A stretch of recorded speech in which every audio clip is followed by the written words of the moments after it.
E aí pessoal, tudo bem? Aqui quem fala é o professor Elton Romualdo, professor de Filosofia, História e Sociologia. No episódio de hoje, aqui no Suricast, iremos falar um pouquinho de uma das características, das inúmeras características que nós podemos utilizar para falar do Brasil colônia e também do Brasil império. Vamos falar um pouquinho sobre a arquitetura, sobre a poesia, sobre a literatura, sobre as esculturas, etc. Vamos falar dessa característica extremamente importante e que faz do Brasil um protagonista de expansionismo de ideias em relação a essa característica.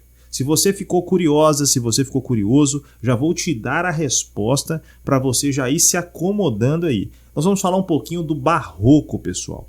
Por isso, eu te convido a se acomodar, ajustar a cadeira, pegar sua caderneta, sua caneta favorita e, claro, esperar a vinheta, porque a partir dela nós vamos começar.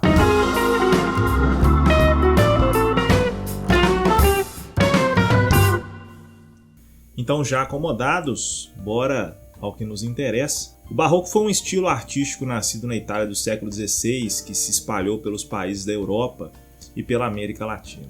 Caracterizado pela sua dualidade entre o antropocentrismo e o teocentrismo, o barroco permaneceu vivo no mundo das artes até as primeiras décadas do século XVIII. O barroco foi um movimento artístico que surgiu na Europa no final do século XVI e se difundiu para a América Latina, caracterizado por uma estética rebuscada, com requinte e excessos de adornos. O estilo barroco dominou a arquitetura, a literatura, a pintura e a música do século XVII e as primeiras décadas do século XVIII. O barroco apareceu como oposição ao Renascimento, que primava pela harmonia e simplicidade. O movimento nasceu em uma época caracterizada pelo dualismo entre teocentrismo, ou seja, Deus no centro, o aspecto da religião como o centro e o ordenamento social, versus o antropocentrismo, que dava ao homem esse protagonismo e, claro, essa ousadia em busca pela sua dignidade humana. Com a missão de resgatar as ideias teocêntricas e de conter a reforma protestante, o barroco foi marcado pela estética extravagante. Sua arte possuía requinte e foi caracterizada pelo excesso de ordenamentos e representações do divino. Dessa forma, se expandiu como uma arte eclesiástica. Entre a arte barroca de cunho religioso estão as construções das catedrais, igrejas e capelas. Além do destaque na arquitetura barroca, as artes plásticas também se dedicaram aos temas religiosos, como a produção de esculturas de santos e pinturas de episódios bíblicos. Em resposta à Reforma Protestante, a Igreja Católica deu início a um movimento chamado de Contra-Reforma. Seu objetivo era combater a expressão protestante e retomar o poder ou essa hegemonia cultural que por ela era exercido anteriormente. A Contra-Reforma instalou o Concílio de Trento e buscou reprimir toda e qualquer manifestação que contrariasse as ordens da Igreja. O Tribunal da Inquisição foi instalado em Portugal para julgar casos de heresia, o que ameaçava cada vez mais a liberdade de expressão.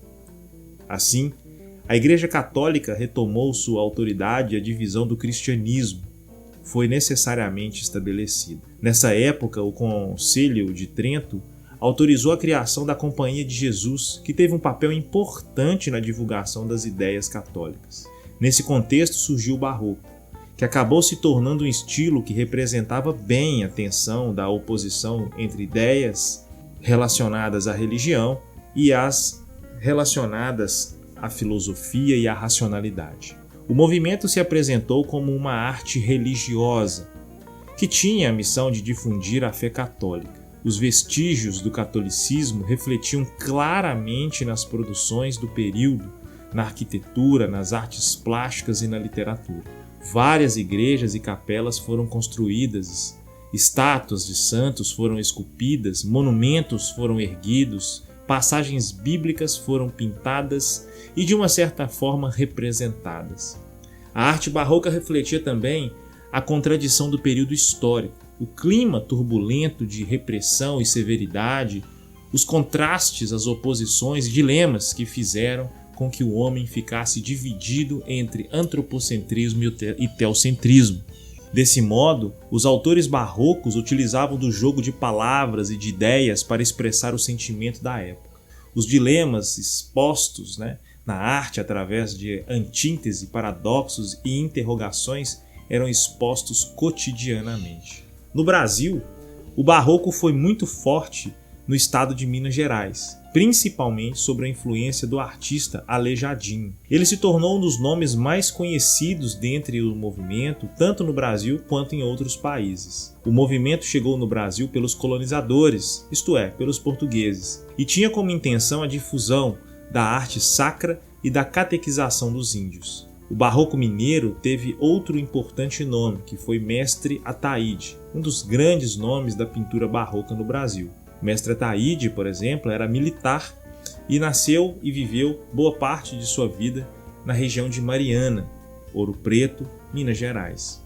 As principais características da arte barroca são o dualismo, a riqueza de detalhes e o exagero. Seu caráter realista e detalhista tem a capacidade de mexer com o emocional do espectador. Os aspectos realistas desse estilo podem ser observados na pintura, onde nota-se um contraste de claro e escuro, intensificando a noção de profundidade. Além disso, o jogo de luz conduz o olhar do espectador à cena principal. Os textos literários possuíam elementos rebuscados e geralmente extravagantes, com jogo de ideias e de palavras. Outra característica da literatura barroca é a exploração de figuras de linguagem que expressam dualidade, como antítese, paradoxos e inversões. Na música, percebeu-se preferência dos textos e dos afetos sobre a sonoridade.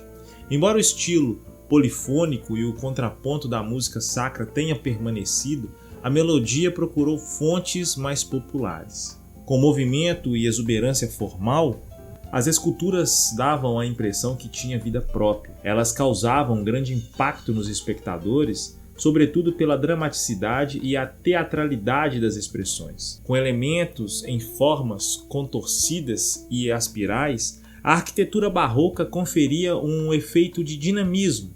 O uso desses elementos nas construções dava a impressão de movimento ascensional.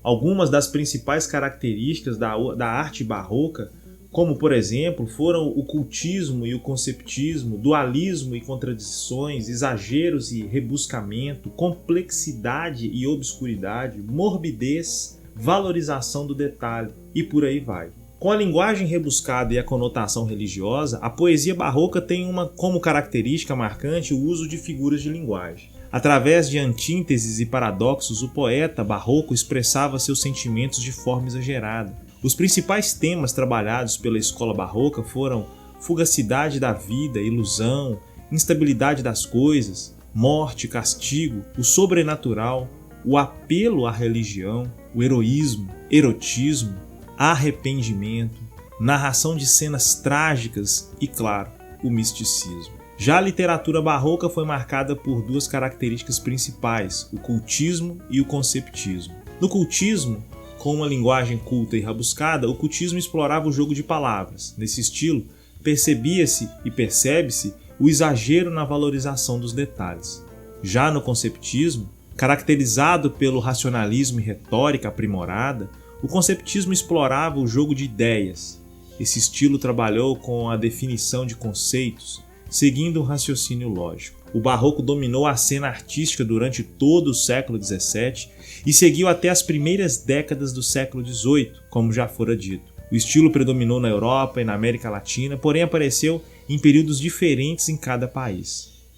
A arte barroca se destacou nas áreas da pintura, arquitetura, escultura, música e literatura.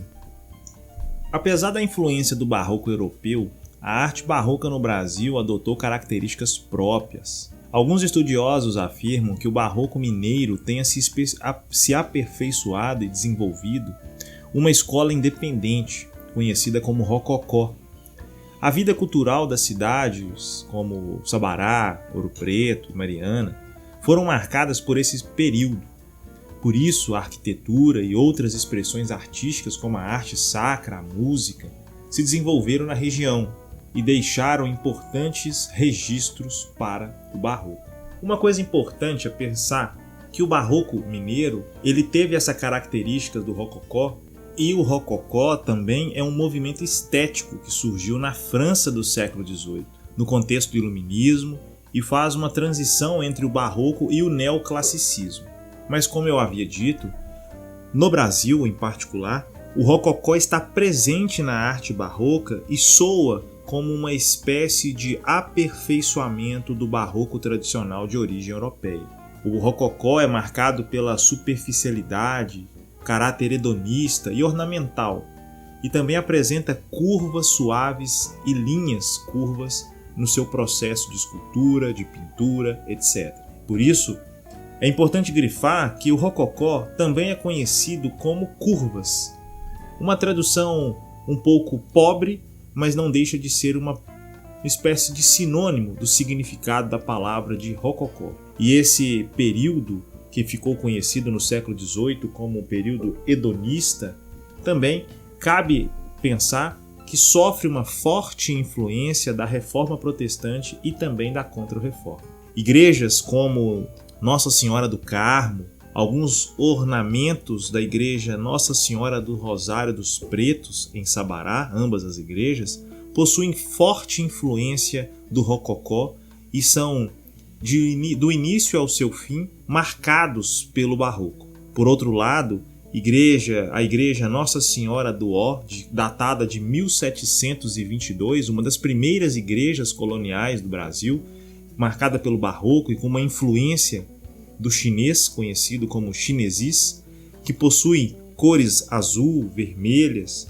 Existem um ornamento de ouro interno exuberante, mostrando inúmeras extravagâncias e exagero. Deixa muito claro para todos os espectadores e amantes da arte, da literatura, da cultura barroca, a expressividade que o barroco na cidade de Sabará representa para não só Minas Gerais, para o Brasil, como também para o mundo. O mesmo se pode dizer sobre os profetas de Aleijadinho, em Congonhas, o mesmo sobre a Igreja São Francisco de Assis, em Ouro Preto, e em conjunto de outras milhares de obras que tanto o barroco, o rococó, ou os dois, ou apenas o barroco, representam enquanto patrimônio histórico para o Brasil. Seguir a arte, seguir a literatura, entender a história é reconhecer a riqueza e a pluralidade do Brasil. Pessoal, esse foi mais um episódio do Suricast. Eu agradeço vocês por estarem até agora ouvindo esse episódio. Te peço